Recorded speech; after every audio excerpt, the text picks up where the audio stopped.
Hey guys, welcome back to my channel. If you're new here, hi, I'm Lauren. I do random content on my channel whenever I can. So, my break is gone. It has finished. Today is Saturday that I'm filming this. Tomorrow is Sunday, and then we have Monday off. So, my break is gone. It is over, and I'm so sad. But, anyways, throughout that break, I have been on TikTok, as you guys can tell from my last video. And I've been recently on Encanto TikTok, like, throughout the entire duration of my break. And I really want to talk about some problems that I have been seeing all over that particular fandom, because it's actually pretty much a lot of problems. And I think most of you guys who have been on Encanto TikTok probably know what I'm talking about if you've seen what's going on. But anyway, so yeah, I wanted to make a video talking about the fandom and the problems within it, like I always do on this channel. So like I do in every video that I do in this similar style, please do not send any hate to anybody I talk about in this video.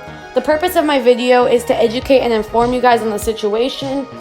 And also, I am a Hispanic creator, so I will be diving deep into this whole thing and giving my opinion on it, as Encanto is a whole story surrounding a Colombian family. So it has gotten the Hispanic community involved, and as a person of it, I'm going to be talking to you guys about the significant problems when it comes to these types of situations. And yeah, I guess that's it. So sit back, relax, get a drink, get a snack, and let's get started with the video.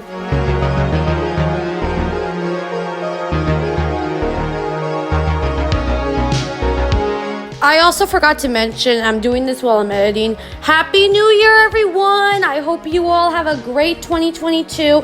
I am very, very thankful for how you all have helped with my channel and all of my other social medias, everything else. I'm really happy for all of that. I'm so very thankful for each and every one of you. I hope you all have a great year. And also, I'm here to put out a nice little spoiler warning, just in case for those of you guys who haven't seen Encanto and don't want any spoilers. I really am not going to talk a lot about the movie, just the fandom, but just in case I do talk about the movie, then here's your official spoiler warning. But yeah, anyways, I hope you guys have a good 2022, and now let's get back with the video.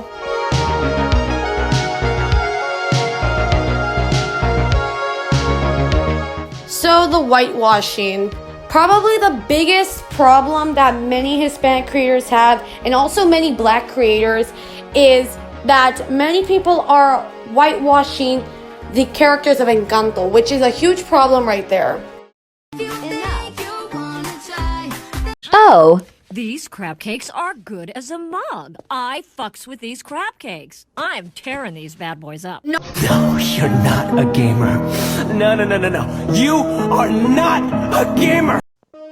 I think the most popular video of somebody whitewashing an Encanto character was the whitewashing of Isabela, which was the first video I showed you guys.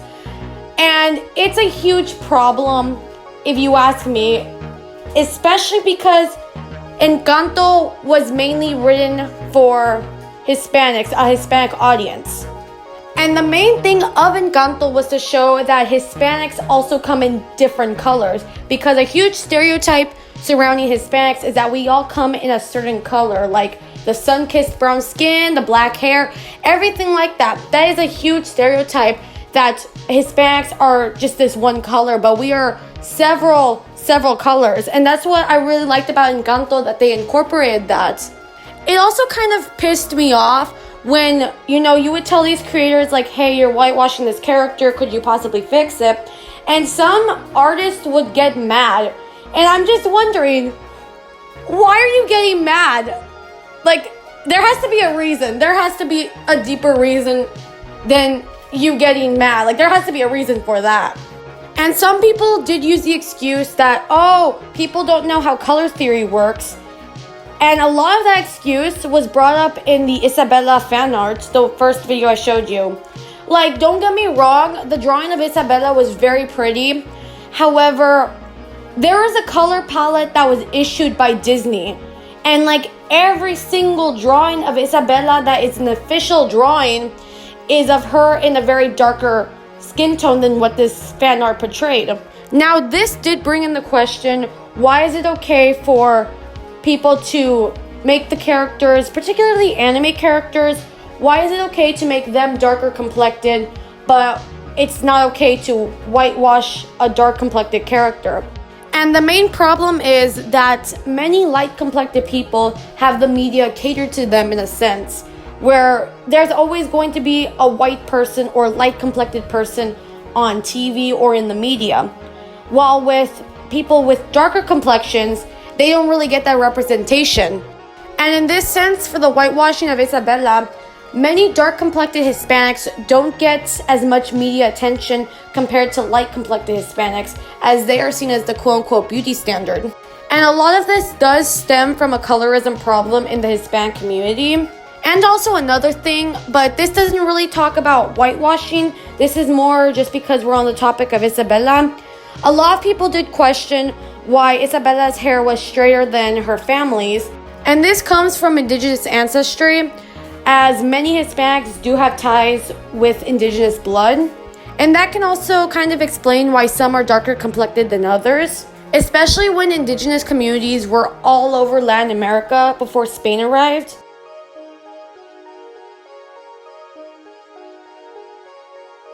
So you would only be onto something if the family was strictly Afro-Latino, but they're not. One of the main reasons why Pepa's kids over Julieta's kids has that textured hair in the 4A through 4C range is because of who her husband is, Felix. I'm gonna tag the creator below who has a better video on this, but the reason why Isabela has straighter hair is because she has stronger indigenous features if you look at her facial features and the skin tone. I mean, the people in their family who also have straighter hair are Julieta and Augustine, and even her abuela and abuelo. The reason why I bring up why it would only be relevant if they were strictly Afro-Latino is because when it comes to Black people, our texturized hair has been demonized for a very, very long time. While I understand where your thought process was going, this should not be a conversation that is even entertained because this borderlines indigenous erasure when it comes to what their phenotype is like. So my advice to you is to see Encanto and maybe read up on what the indigenous peoples of Colombia look like before we get into this. But anyways, I think this covers the whitewashing. I do want to say to any person who wants to do fan art of Encanto characters, please don't whitewash them, as you know, that just takes away the representation that many have with these characters. As you know, Disney doesn't really make a lot of movies regarding Hispanic families, especially one that was so accurate. But yeah, I guess that's it. So to any artist who wants to do fan art of Encanto characters, just go use the palette that Disney has released of the characters. That will make it much easier to avoid any type of whitewashing. And yeah, let's move on to the next topic on our list.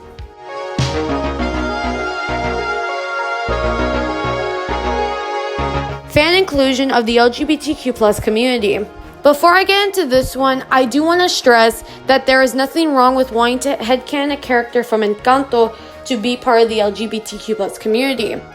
However, when the character's whole culture or whole storyline is completely watered down to them just being a part of the LGBTQ+ community, then that's a problem. It's like the whitewashing problem, for example. When you get rid of the culture, you're kind of getting rid of the representation. And Encanto had mainly Colombian Hispanic culture, which a lot of Hispanics really liked because they don't usually get a lot of that representation in the media.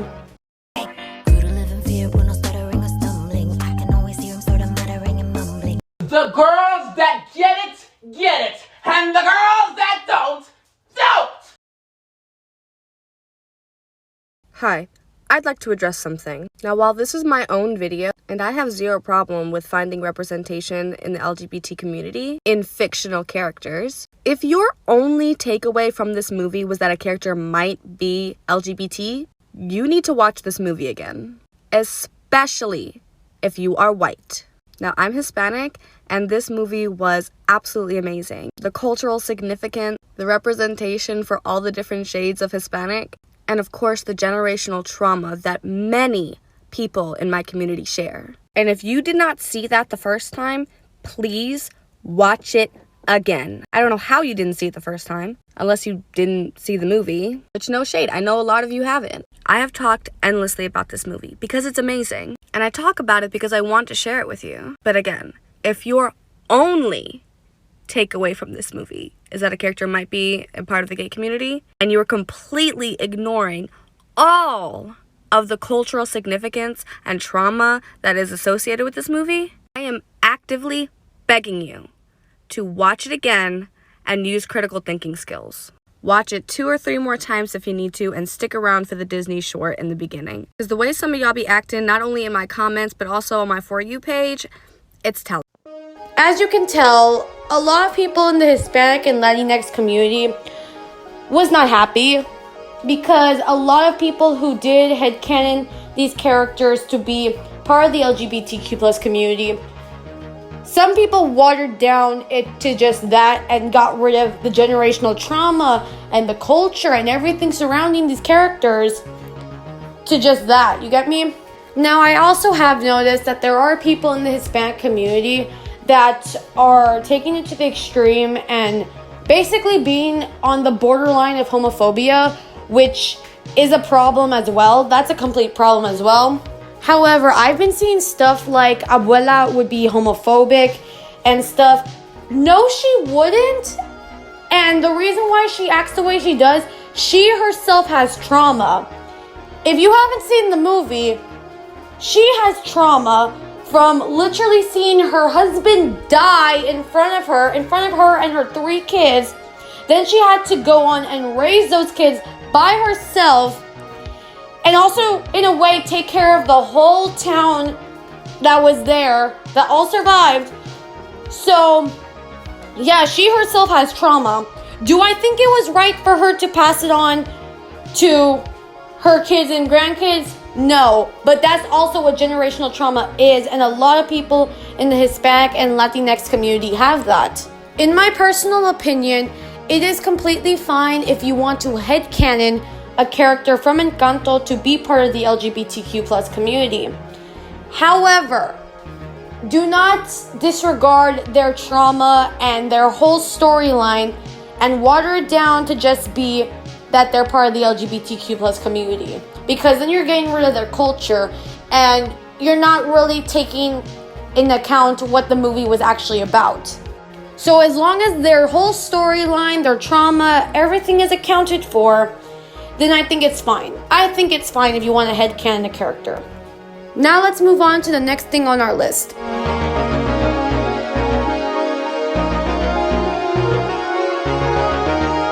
The oversexualization. This is a huge problem, especially with the character Camilo. And oh my god, I just can't with this. I just can't. He looks like a child. I don't know why people are literally sexualizing him. Anyways, so Camilo and Bruno are probably the 2 most sexualized characters in the Encanto fandom. Now, Bruno is an adult. I do think there are some questionable things where there's like too much over sexualization there, but that we'll get into it a little bit later. But with Camilo, that's a problem because he literally looks like a child. Camilo is 15 and he looks like a child. I thought he was younger than 15, to be honest with you all. But anyways, the amount of people who are going after this particular character is concerning to me. It's very concerning to me, and I think to many other people as well. Now, this kind of feeds in like the borderline level of a stereotype within the Hispanic community that we're very over-sexualized. That's a problem also, and I've talked about it before on my channel a couple of months prior, but this was regarding anime, in which the Hispanic community has a huge stereotype that we're very over-sexualized and that all that stuff, which when you're applying especially that onto a 15-year-old boy, it's very concerning to me. It is very concerning to me. Like, I have seen so many comments saying like, oh, he's hot, this and that. He's also a minor, y'all. He's also a minor. Hey, so I've wanted to talk about this for a while, but I never really found the right time.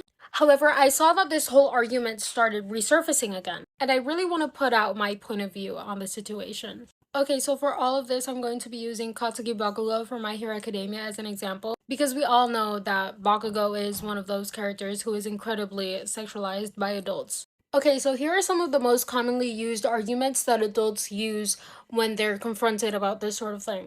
Number 1, Bakugo does not look like a teenager. You're right, he doesn't look like a teenager. If you showed me a picture of Katsuki Bakugo and I had no knowledge of the show, I would assume that he is older. However, I do have knowledge of the show, and you have knowledge of the show. And we both know that despite him looking older, his environment, his way of perceiving things, and his way of tackling certain situations are that of a teenager. I assure you that if Bakugo was your age, assuming that you're over 21 years old, he would react more maturely towards certain things. His personality would have changed. And he would look back onto his past self and he would think, wow, that was really immature of me. Because he was a teenager, and teenagers are immature. Yes, he's been through a lot of situations that have made him grow a little faster than a regular teenager. But that doesn't change the fact that his way of perceiving things is that of a teenager. No actual human teenager is fighting villains on the daily, because this is fiction. However, if you compare Bakugo to a pro hero, you can clearly tell that there's a pretty big difference on how they handle things. Yeah. Second argument they use. I was Bakugo's age when I started simping for him. Yes, fictional characters do not grow the same way that humans grow. However, as you grow, you start being interested in other things. Yes, it was normal for you to thirst over Bakugo when you were 16, but as you grow older, you should start losing interest. Because you already lived that. You're in another stage of your life right now. Imagine that your high school crush, like in real life, suddenly stopped growing. Would you still be attracted to them if you are older and he is the same age that he is when you met him? Or them, I'm saying him because I'm talking about Bakugo. The right answer should be no, because you can tell that there is a difference in your maturity. You grew, you learned, and the character is still growing and learning, but he's doing it at a teenage level and in a teenage mindset. And you should not be attracted to that anymore. Because back then, you could relate to him.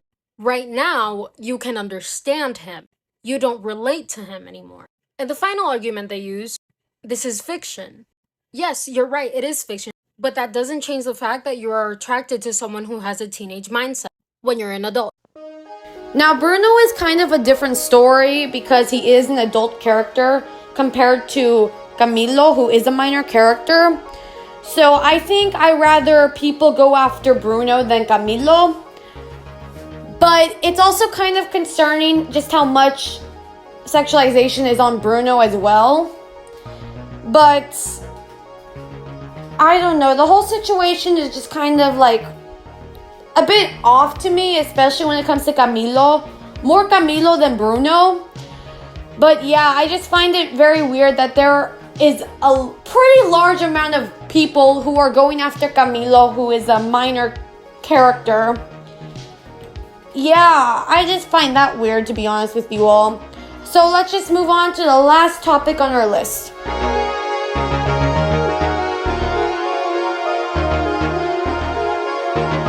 The shipping of characters. Now,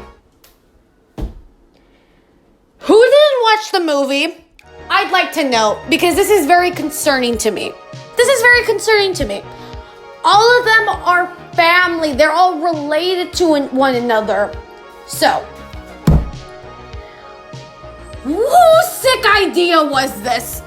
It completely baffles me that somebody who may have watched the movie took this and said, oh my god, you know what? These characters are related. Let me just ship them together, because why the hell not? Now, most of you all know how I feel about pedophilic and incest ships. I completely despise them, and I think it's very disgusting. So for some sick person to do this, oh my god, I just can't. I can't anymore. You shouldn't even be shipping majority of the characters. They're all family, they're all related. I think the only ones you can ship is Dolores and the guy she ends up with. I forgot his name. Okay, I forgot his name at the moment. Also, Abuela and her husband, and like all the married couples. But that's it. You really can't be shipping anybody else because then that just crosses the line of incest. Especially when I have been seeing that some sick people on Twitter have decided to ship Bruno and Mirabel together. You know what? I just can't. I just can't.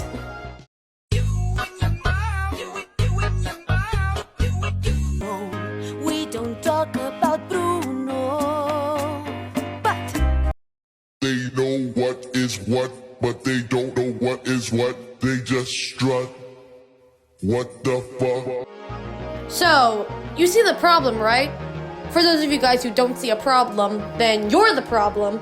But, yeah, it just baffles me how people took this entire story about a Colombian family who has generational trauma and turned it into, oh, let me ship these characters. Oh, I just wonder why. And the thing is, this seems to be a prevalent issue in like many fandoms that I've covered. It's a prevalent issue and I don't like it. Now, of course, it's not going to change because I said I didn't like it. But it's very weird to me how people think this is okay. It's very disgusting. And I think I'll end it here. Because I think most of you all have gathered my point already. So, yeah. So my final thoughts on this video are just another day, another fandom to talk about. I always enjoy making videos like this. They talk about the fandoms, what goes in them. I always enjoy making videos like this. I think the fandom needs to work on itself, especially regarding the incest, regarding the complete watered down of the character's culture. I think it needs to be worked on, and especially the whitewashing as well. But yeah, I guess that's it. Make sure to like, subscribe, and share. Comment down below what else you guys want me to talk about on my channel. I am going to be starting school on Tuesday, so like I said, there goes my winter break. So I will be back to my normal uploading schedule where I upload whenever I can, like always, you know. So, yeah, I guess that's it. I hope you guys enjoyed the video. Have a great day or night, depending on where you live. And I'll see you guys next time on my channel. Bye, guys!